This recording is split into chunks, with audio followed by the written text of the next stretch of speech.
Kama Malayani kesan biya kesan gariye kuni yapata kesan Magayomitia kan biyamba kesan Kantaya duti tukuyani kesan Kama na chijirsan ya dambiya kesa Gabto kuni gala jati kalbin kesan Abdi kanana rage turresila biya kambadate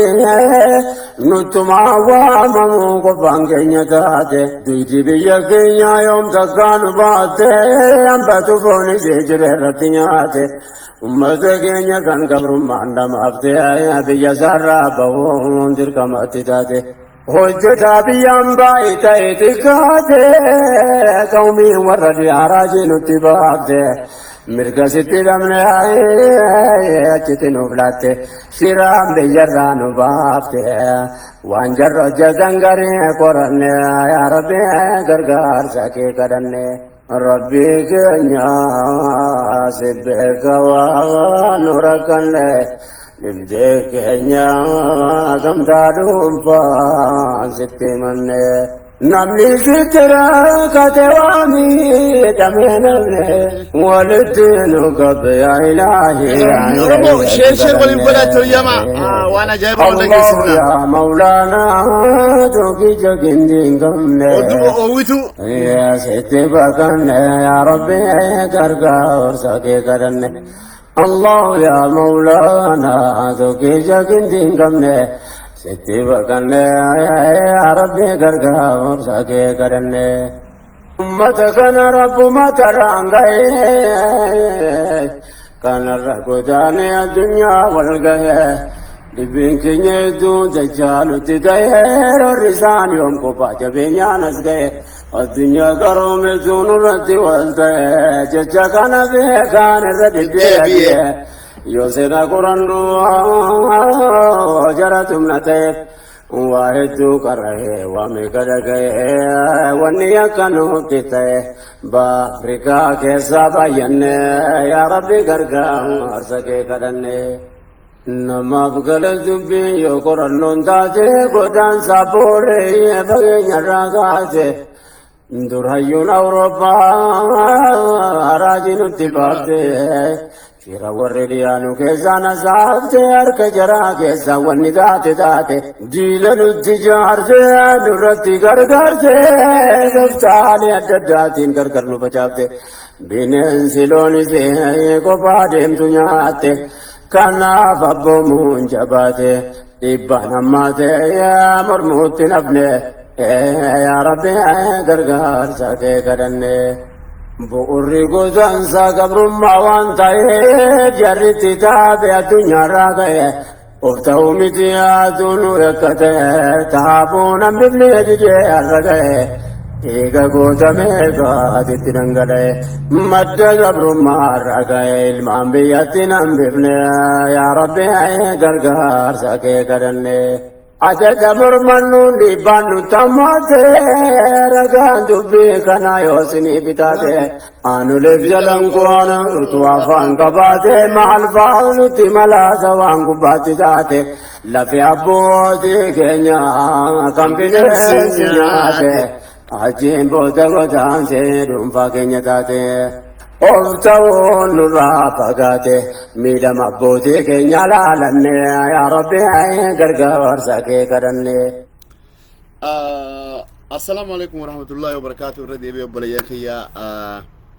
welcome hundi keessanuu waan ajaa'ibaa waliif gurra ol buusna waan biltsiginnaan itti waliin jirtu way Duraanis nuti ummata biltsiginnaa jala oriyu kana itti himnee turre jechuudha. Bikki tun isinin laallattu, isinin fakkaattu, dhaabbadhaadha. Bikka isinin fuuna dhiibachaa jirtanii ummata keenya dhaabbadhaa inni kadhachuu turre jechuudha. Biltsiginnaan bakka isaan hin fakkaanne ta'uu hojiidhaan garsiifti. Akkuma beekamutti qondaalli guddaan biltsiginnaadhaa ka Oromoo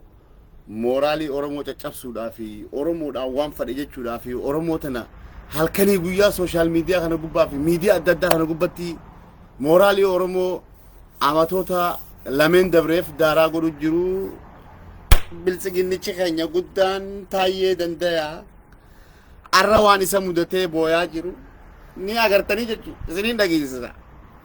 obbo Taayyee maal mutaate yaa obbo Taayyee naannoo keenya keessatti wanni baay'een han hojjenne milkeessine jira wajjin sheer goona obbo Taayyee maal taate naannoo keenya duraan dursee filannoo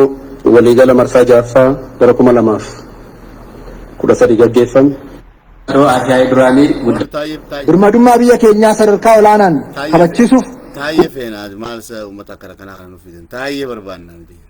Landed in Djibouti. Make your e-commerce store more profitable. Taayyee barbaanna malee nuti eenyu isin barbaada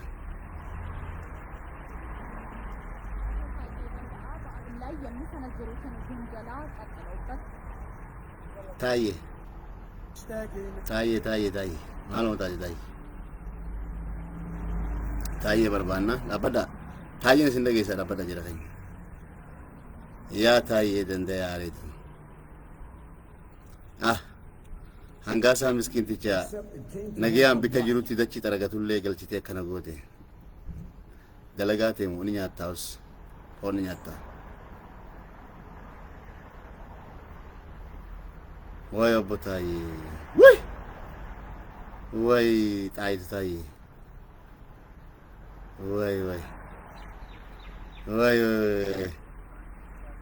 way obbo Taayyee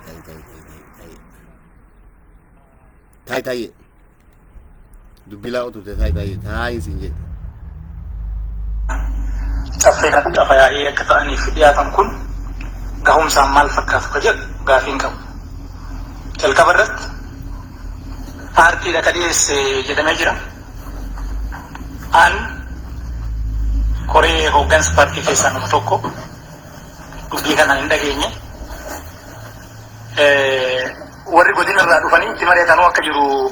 nan beeka hirmaachisuun baay'ee gaariidha akkamitti wanni kun eenyu faatu madaalee eenyu koreen waan kana qorateen jiru kuni anaaf gaafii jechuudha deemsa irratti maal taaneef keessa hafne nuyi akkamitti quba qabaachuu baanne waan paartiin keenya dhiyeessu paartiin keenya akkamitti duubatti nu dhiise adda durummaadhaaf paartii kana odoo qabsoofnu waajjira paartii keessatti koree hooggansaa taanee bakka jirrutti warri immoo koree kanarraa fagoo jiran dhufanii bakka mari'atanitti maaliif keessaa hafne ka jedhu tokko akka adeemsatti gaafiin qaba lammaffaa naannoo keenya keessatti wanni baay'een han hojjenne han milkeessine jira wajjin sheer goona haa ta'u immoo wanni harcaafe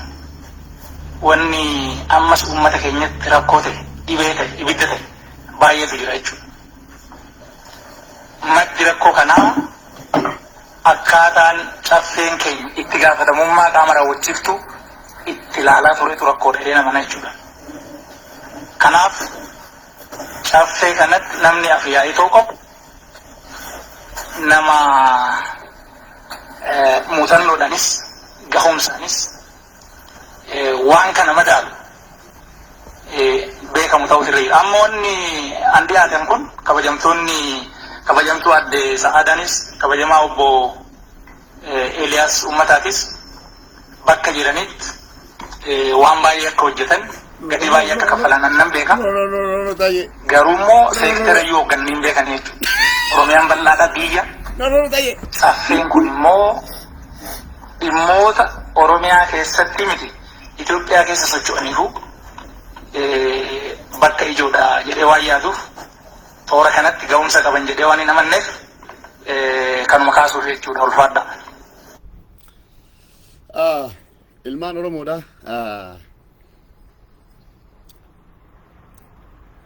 Haqni afaan qomnaan funyaan hin dubbataa jette. Dhugaan ni qallatti malee hin cittuu jaan.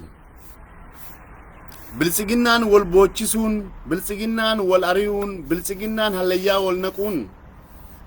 akka abaarsaa fi du'aa'ii ilmaan Oromoo qulqulluun isaanii godhan akka taatee hin beekanii jechuudha. Namni Taayyee Danda'aarraa biltsiginnaa keessatti paawarfuulidhaa hin turre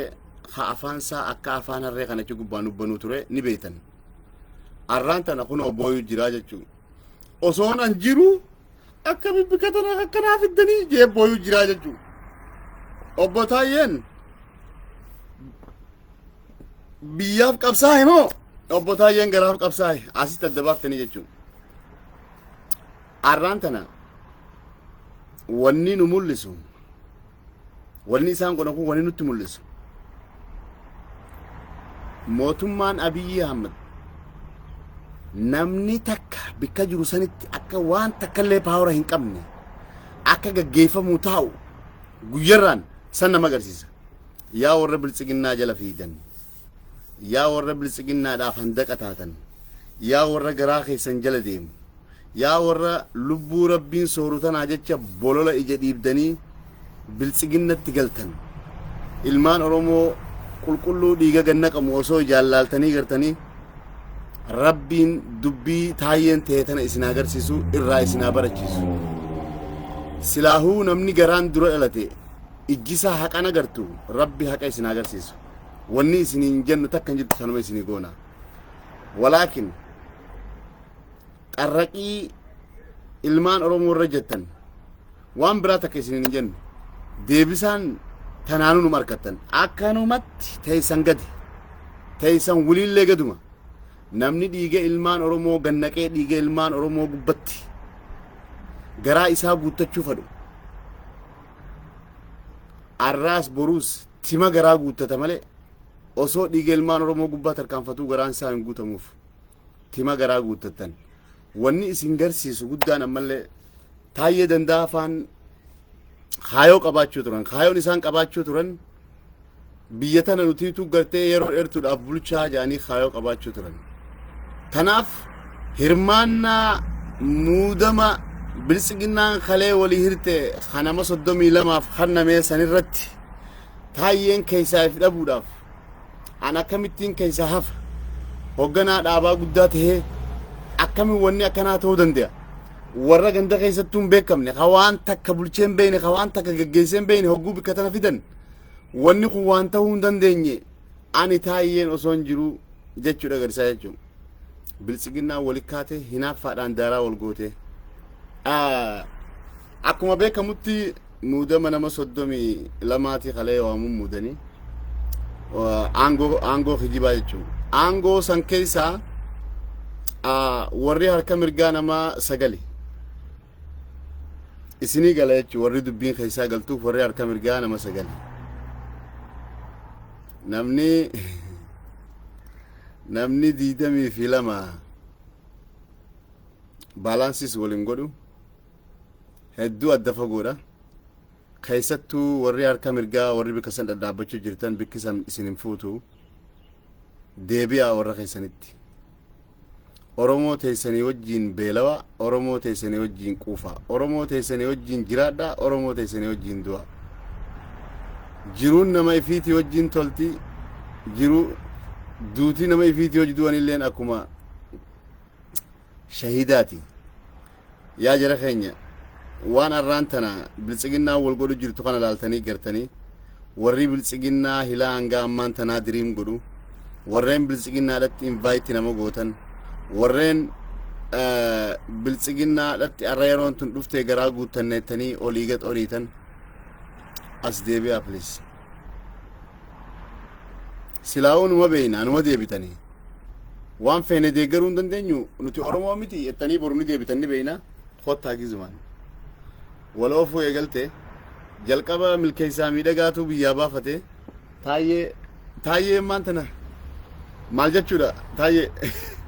Taayyee dubbintu maal jechuudha OMN irratti torbaan dhufu ni affeeramte Taayyee inshallah waan isaan si godhan kana gaduma baaftaa'us maayikii isaan kalee afaan yaa'ii naannoo Oromiyaa san keessa sirra cufasan OMN chaansii si kanneetuma sagalee ta'e qilleensa addunyaa kanarra oolchuu Taayyee akkana taate yaa gurraacha koo yaa gurraacha kiyya akkana taate yaa harrichaan oggumaate afaan bantee olii gaffiituun si beeke gurbaa miskinticha nagayaan taa'ullee wayyaa Taayyee ani shimallis akka sii fi hangaasaa hoggaa afaan bantan isin bira dhaabbatee ilkeete isin izaabu jiru hogguu sii fi hangaasaa wal yaammattanii afaan bantaniin namicha kana shakke isinii naqee jira kuno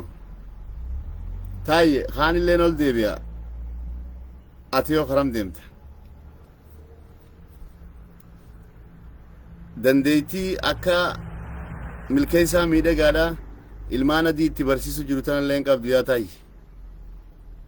digrii takka waama 16 fudhatte yaa taayye